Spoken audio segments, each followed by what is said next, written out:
오늘 말씀은 사무엘상 21장의 말씀입니다. 10절부터 해서 22장 2절까지 같이 읽어보겠습니다. 봉독합니다.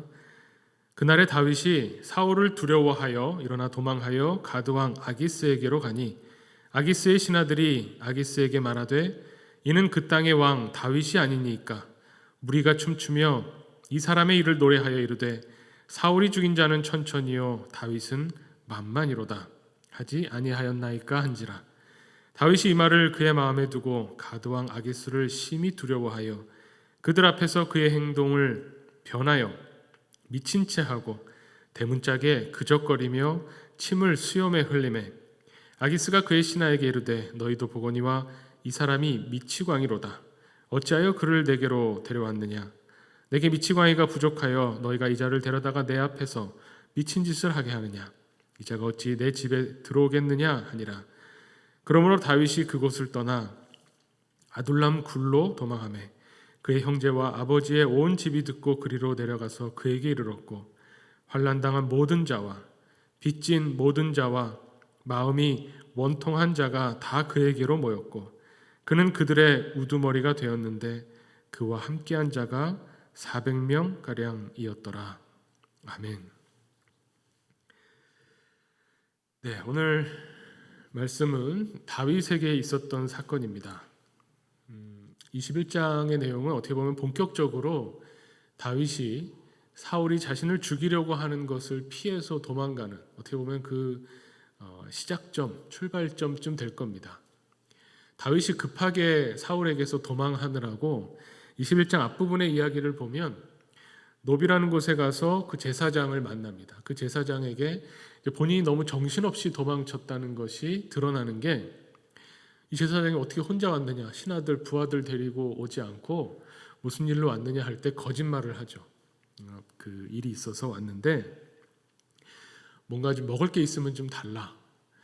그때 마침 이 제사장에게 다른 먹을 것은 없고 이 성막 안에서 하나님께 제사 드리기 위해 또 어떻게 보면 성막 안에 늘 가지고 있어야 되는 진설병, 이거는 먹으려고 만든 것이라기보다는 하나님의 성막 안에 보면 12개, 12지파를 상징하는 이 떡을 놓는데 여기에 계속 있는 거죠. 이건 어떻게 보면 제사장이 아닌 사람에게 먹도록 줄 수 없는 떡인데 이 거룩한 떡이 있다고 하니까 그걸 달라고 합니다. 그래서 그것을 먹고 기운을 차리죠. 그리고 또 그것으로 그치는 것이 아니라 뭔가 그 무기가 될 만한 것을 찾는데 마침 이 제사장이 무엇을 가지고 있었냐면 전리품이죠. 엘라 골짜기에서 다윗이 골리앗을 상대로 싸워서 이겼죠. 그때 골리앗은 당시로서는 아주 드문, 당시에는 이스라엘 사람들은 아직 철기를 제대로 다룰 수 있는 그런 역량이 없었는데 이 블레셋은 철기를 다뤘죠. 그래서 골리앗이 쓰던 철로 된 칼, 어떻게 보면 당시로서 완전히 신무기죠. 이 신무기를 전리품으로 제사장이 가지고 있었는데 그거를 달라고 해서 이 칼을 받아서 다윗이 다시 도망을 칩니다. 여기까지 이야기를 보면 다윗이 정말 급하게 도망을 치는 것을 알 수 있는데 그럼 어디로 도망을 칠까요? 급하게 혼자 몸을 피해서 와서 정말 배가 고파서 먹을 게 없어서 제사장에게 먹을 걸 달라고 하고 원래는 먹어서는 안 되는 어떻게 보면 하나님의 율법을 어겨가면서 어기는 것처럼 사실 보이는 거죠. 그 떡을 먹고 게다가 본인 손으로 처치했던 이 골리앗의 칼을 가지고 정말 도망을 가는 겁니다. 어디로 도망갈까? 이 다급한 다윗이 생각했을 때 어디로 도망가야 될까? 그래서 참 인간적으로는 기발한 생각을 한 것 같습니다. 다윗이 아마 이 골리앗의 칼을 보면서 그 생각을 했을지도 모르죠. 골리앗이 원래 어디 사람이죠? 블레셋 사람 이렇게 알려져 있는데 블레셋이 당시에 큰 도시 몇 개를 중심으로 어떻게 보면 블레셋이라고 하는 그런 것을 이루고 있었죠. 그 중에서 골리앗은 가드 사람입니다. 블레셋 중에서도 아주 왕성한 강성한 이 도시에 가드라고 하는 곳에서 나온 이 용사가 바로 골리앗이죠. 이 골리앗의 칼을 보면서 가드가 생각이 난 겁니다. 바로 유대 지방 그 이스라엘 왕이 미치는 영향력에서 살짝 벗어난 곳에 있는 블레셋의 강성한 도시. 아마 다윗이 이렇게 생각했을지도 모르겠습니다. 우리 전략을 조금이라도 배웠다면 알겠지만 등하불명이라고 하죠. 생각하지도 못한 곳으로 도망가야 쫓아오지 못하죠. 그러니까 이 골리앗의 칼을 보면서 그래. 이 내가 어디로 도망가든 사울 왕의 영향력 아래에 있으면 소문이 날 텐데 이 가드로 도망가면 설마 여기로 도망갔으랴라고 생각을 하겠지. 이렇게 아마 전략을 짰을지도 모르겠습니다. 그래서 사울 왕에서 벗어나는 방법은 사울 왕의 힘이 미치지 못하는 곳, 그런데 도저히 갔을 거라고 생각하지 못하는, 어떻게 보면 다윗과는 원수지간이죠. 가드의 골리앗을 무찌른 게, 처리한 게 다윗인데 그 가드로 숨어 들어갔습니다. 본인은 굉장히 기발하다고 생각했겠죠. 그리고 몰래 숨어 들어가면 여기는 안전할 거라고 생각했을지 모르겠습니다. 내 한 몸만 숨기고 있으면 사울 왕이 여기로는 사람을 보낼 수 없고 가드 사람들은 나를 잘 모를 테니 여기야말로 세상에서 가장 안전한 곳이다 라고 생각을 할 수 있는데 가자마자 걸립니다. 오늘 본문에 보면 가자마자 바로 다윗을 알아보는 사람이 생겼습니다. 다윗은 아마 자기가 생각하는 것보다 훨씬 유명인이었던 것 같습니다. 가드 사람은 나를 모르겠지, 블레셋 사람이 나를 어떻게 알까 했을지 모르지만 바로 가서 이 신하들에게 걸려서, 가드왕 아기스의 신하들에게 걸려서 다윗이 자랑스러워했던, 어떻게 보면 다윗이 또 어떻게 보면 이것 때문에 다윗이 사울에게 쫓기게 된 거죠. 이스라엘 사람들이 저 사람을 두고 뭐라고 하는지 아십니까? 사울이 죽인 자는 천천히요 다윗은 만만이로다. 그 유명한 바로 저 사람이 다윗입니다 라고 지목했다는 겁니다. 다윗이 어떻게 보면 이스라엘 사람들로부터 지지받고 유명해지고 용사로 이름을 알리게 된 어떻게 보면 이 소문, 이 노래, 그런데 이것 때문에 사울 왕의 미움을 사게 되고 이것 때문에 가드로 숨었는데 또 가드에서도 이것 때문에 가드 사람들에게 들키게 됩니다. 이런 사울은 천천히고 다윗이 만만이라고 그 만만을 죽인 대상이 되는 게 바로 이 블레셋 사람들이죠. 가드 사람들입니다. 가만히 둘 수 없죠. 그때 다윗이 이 위기를 어떻게 넘기느냐? 미친 채 해서 넘겼다는 겁니다. 참 비참한 일입니다. 빠르게 빠져나갔다든가 조력자를 구했다든가 다른 방법이 있을지 모르겠는데 아마 이 가드 사람들에게 들켰을 때 다윗이 마음이 철렁하면서 하나님께 살려달라고 기도했겠죠. 뭔가 어디서 도움의 손길이 와서 다윗을 구해주면 좋을 텐데 다윗에게는 미친 채 해서라도 빠져나가야 되겠다는 생각밖에 없고 미친 채 해서 그 자리를 피하게 됐습니다. 두고두고 수치스러운 일인데 성경에 기록된 걸 보면 다윗이 이 이야기를 했던 것 같아요. 다윗이 이 이야기를 숨긴 것이 아니라 내가 위기의 순간에 정말 미친 사람처럼 침을 질질 흘리고 대문짝에 뭘 이렇게 그적거리면서 미친 사람 행세를 해서 빠져나왔다는 이 수치스러운 이야기를 숨긴 것이 아니라 드러냈다는 겁니다. 왜 드러냈을까요? 남들이 몰랐으면 하는 비참한 처지에 놓여있던, 가까스로 위기에서 탈출했던 자랑스러운 무용담이었을까요? 내가 당시에 가드 왕을 죽이고 많은 사람들을 해치고 그래서 내가 그 무서운 사람들 군대를 다 물리치고 내가 도망쳤다. 이러면 무용담이 되지만 미친 척해서 빠져나왔다. 이게 어떻게 무용담이 되겠습니까? 근데 이 이야기를 공유합니다. 누구와 공유하냐면 미친 채에서 겨우 위기를 벗어나서 다시 유대 땅으로 들어와서 아둘람이라고 하는 곳에 가서 숨었다는 거죠. 근데 거기에 숨어 있을 때 사람들이, 유대 지역이니까요, 사람들이 소문이 나서 오늘 본문에 나온 것처럼 환난당한 사람, 빚진 사람, 마음이 원통한 사람들이 다윗에게로 모여들기 시작했습니다. 400명가량이 모여들었다고 합니다. 그 사람들에게 본인의 처지를 이야기하는 거죠. 나도 너희와 같다. 이 사람들이 어떻게 보면 모인 것 자체가 다윗의 형편을 보고 모였을 겁니다. 다윗에게 자기 원통함을 풀어달라고 모였을 리가 없죠. 왜냐하면 원통함을 풀어주려면 힘이 있어야 되는데 힘 있는 사람은 사울이지 다윗이 아닙니다. 미친 채 하면서 쫓겨났던, 미친 채 하면서 위기를 넘겼던 다윗이 여기 숨어 있다라고 할 때 다윗에게 몰려들었던 사람은 도대체 무슨 생각으로 몰려들었을까? 환난을 당해서 환난을 해결해 달라고 하는 것도 아니고 마음의 원통함을 풀어달라는 것도 아닙니다. 내가 빚진 것을 대신 갚아달라는 것도 아닙니다. 그런데 다윗의 처지를 듣고 다윗과 같은 처지에 있는 사람들이 모여들었다는 거죠. 그때 다윗이 했던 기도, 그때 다윗이 했던 감사 찬양이 시편 34편에 기록되어 있습니다. 오늘 말씀의 제목이 사무엘상에는 아무리 찾아봐도 안 나오지만 시편 34편에 나옵니다. 34편을 보면 거기 제목이 뭐라고 지어져 있냐면 다윗이 아비멜렉 앞에서 미친 채 하다가 쫓겨나서 지은 시라고 되어 있습니다. 그런데 이 시가 아주 독특한 게 미친 채 하면서 쫓겨나서 하나님 어떻게 이러실 수가 있습니까? 내가 너무나 창피합니다. 하나님이 대신 갚아주십시오. 이런 내용이 전혀 아니라는 거죠. 쫓겨난 다음에 짓는데 이 시를 지으면서 누구를 향해서 이 노래를 부르냐면 다윗에게 모여든 사람들을 향해서 이 노래를 부른 것 같습니다. 다윗에게 모여든 사람과 함께 하면서 자신의 경험을 시로 만들어서 기도문으로 만들어서 함께 노래하고 기도한 것으로 보이죠. 그런데 이 내용을 보면 감사와 찬양의 시입니다. 탄원시가 아닙니다. 게다가 이거는 지혜시입니다.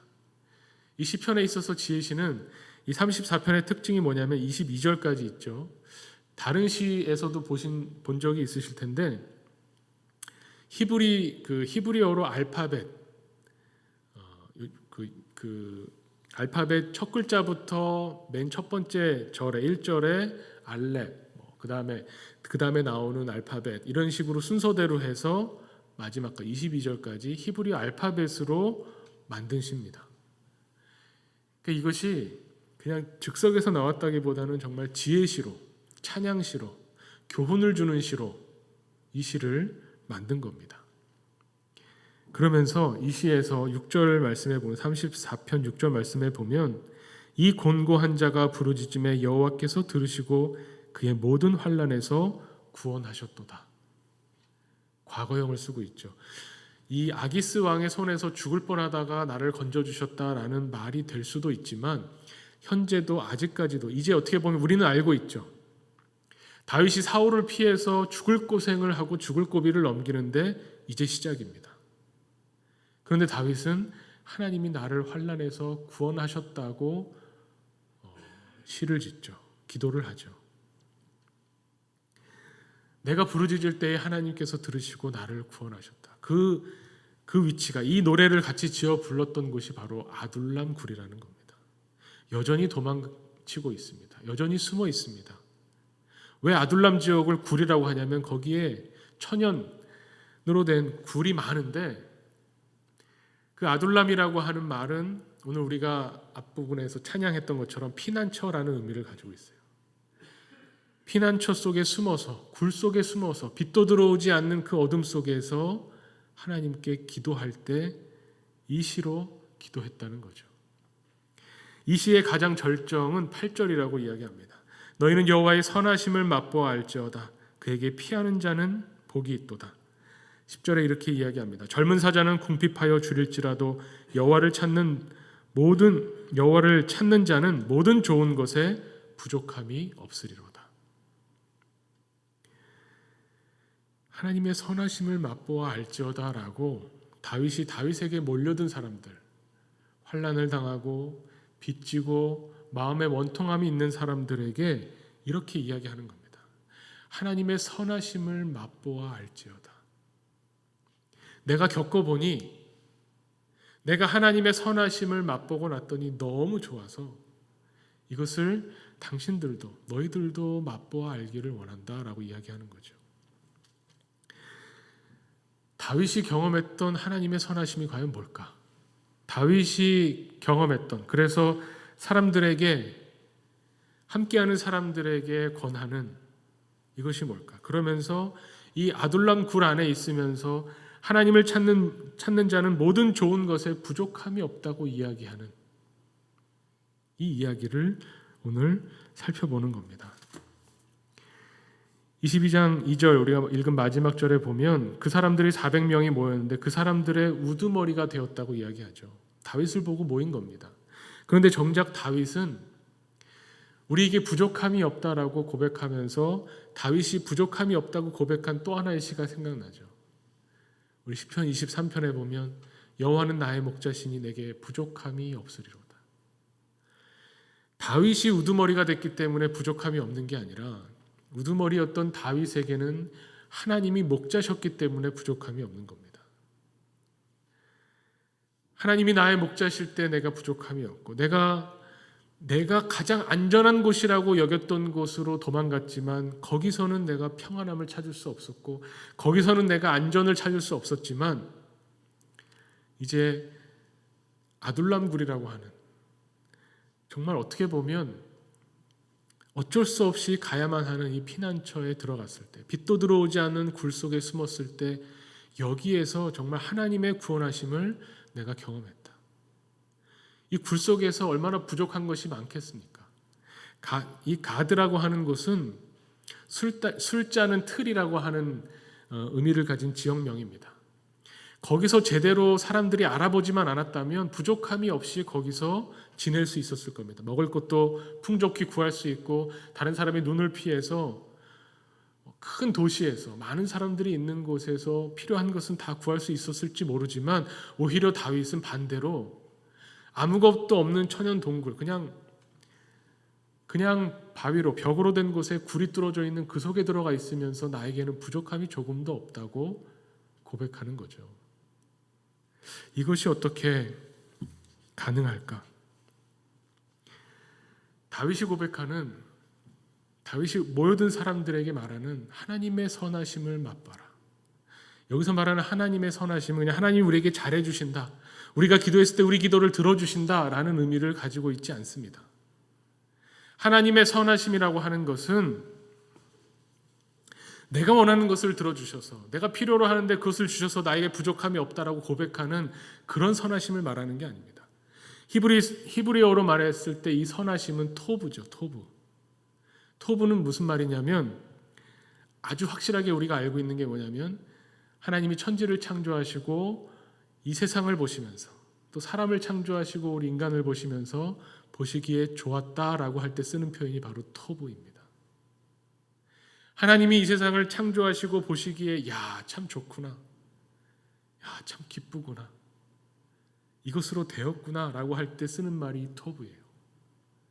하나님의 선하심이라고 하는 것은 우리가 하나님과 함께 할 때, 그래서 나의 필요를 채워주시는 것이 아니라 하나님이 하나님의 길로 인도하시면서 나를 이 자리까지 인도하시고 나에게 피난처를 제공해 주시는 바로 그곳에서 경험하게 되는 것이 하나님을 경험하면서 하나님이 얼마나 좋은 분이신가, 하나님이 얼마나 선하신 분이신가, 내가 하나님 때문에 행복하다라고 하는 것을 고백하게 되는 것, 그것을 경험해서 내 입에서 우러나오게 되는 것. 하나님은 정말 선하신 분입니다. 하나님은 나에게 토부이십니다 라고 말하게 되는 것을 이야기하는 겁니다.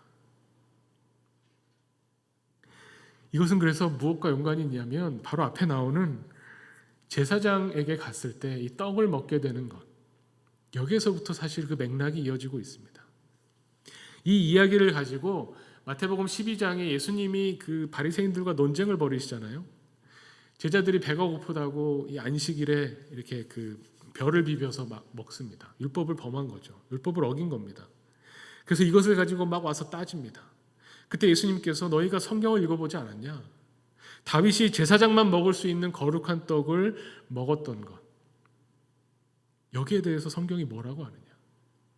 여기에 대해서 성경이 뭐라고 합니까? 사실은 뭐라고 하지 않아요.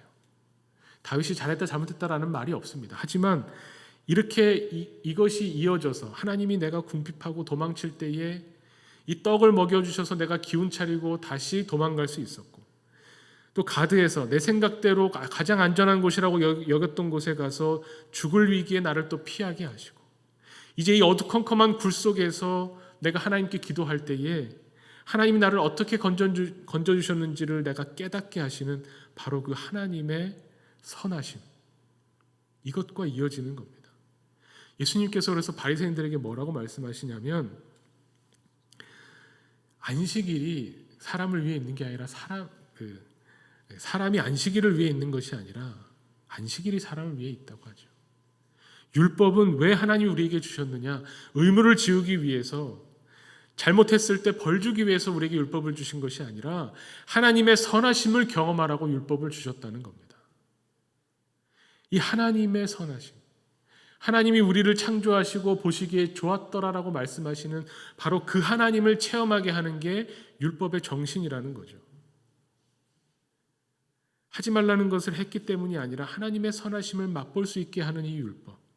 율법은 그것을 위해서 작동하고 있는데 사람들이 오히려 반대로 가는 겁니다. 이 율법을 통해서 하나님과 멀어지게 하는 겁니다. 이 율법이 보여주고 있는 것은 뭐냐면, 사람은 하나님의 선하심으로 살아가게 된다. 하나님이 계시지 않으면, 하나님의 자비하심이 아니면 살 수 없다는 걸 우리에게 보여주는 겁니다. 하나님이 우리를 살리시기 원하고 하나님이 우리에게 생명을 주시기 원한다는 것을 율법이 우리에게 가르쳐주고 있다고 하는 겁니다. 예수님께서는 그것을 말씀하시는 겁니다. 다윗이 경험한 것이 거기 있는 거죠. 하나님의 은혜로, 하나님의 선하심으로 내가 살아가는구나. 우리는 마치 그 하나님의 선하심을 우리에게 잘해주실 때만 느끼려고 하는데, 사실은 세상의 기준이 아닌, 나의 기준이 아닌 하나님의 기준으로 하나님이 나에게 베풀어 주시는 것을 바라볼 필요가 있습니다.